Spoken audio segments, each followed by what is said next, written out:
It's my sister-in-law, who's half black, half white, but looks white. Blue eyes, whiter than most white folks, very white. She and I, we kind of grew up together. We raised our children together. So they're first cousins, and it's a wonderful, very, very multicultural family. So we're going in a Safeway one day. And Kathleen, my sister-in-law, is in front of me. And she's, writing a check for her groceries.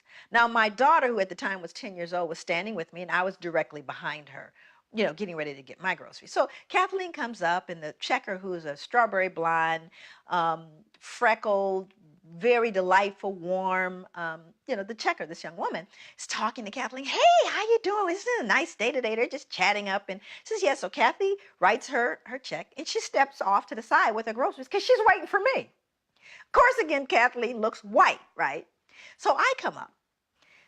No conversation. She looks up at me. Absolutely no, just little chatter. And I write my check. My daughter, however, is 10, notices immediately the difference in how she responds to me. So I write my check, and she goes, I'm going to need 2 pieces of ID. At which point, my daughter looks at me, and she gets very, very embarrassed, and tears are kind of coming up in her eye, like, Mommy, you're not gonna let her do this. Why is she doing this to us, right? So I'm trying to figure out what I should do, because behind me are 2 elderly white women, right? And I'm thinking, okay, so then I become the angry black woman, right? And they're gonna be, and I'm just trying to second guess all the drama. So then I just give her the 2 pieces of ID. I said, some things you gotta choose your battles, right? And then it gets worse. She pulls out the bad check book, right? So this is the book that shows the people who've written bad checks.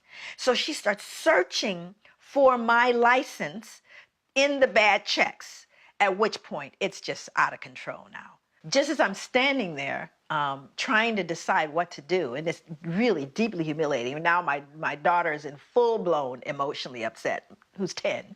My sister-in-law walks back over. And she steps in and she says, excuse me, why are you doing this? And the checker goes, well, what do you mean? She goes, why are you taking her through all of these changes? Why are you doing that? She goes, well, this is our policy. She goes, no, it's not your policy because you didn't do that with me. Oh, well, I know you've been. She goes, no, she's been here for years. I've only lived here for 3 months. And so at this point, the 2 white elderly ladies go, oh, I can't believe what this checker has done with this woman. And it's totally unacceptable. At which point, the manager walks over. So the manager walks over and says, is there a problem here? And then my sister-in-law again responds. She goes, yes, there is a problem here. Here is what happened. So you see, she used her white privilege. And even though Kathleen is half black and half white, she recognizes what that means. And she made the statement. She pointed out the injustice. And she, as a result of that one act, influenced everyone in that space. But what would have happened? I can't know for certain had the black woman said, this is unfair. Why are you doing this to me? Would it have had the same impact? But Kathleen knew that she walked through the world differently than I did. And she used her white privilege to educate and make right a situation that was wrong. That's what you can do every single day.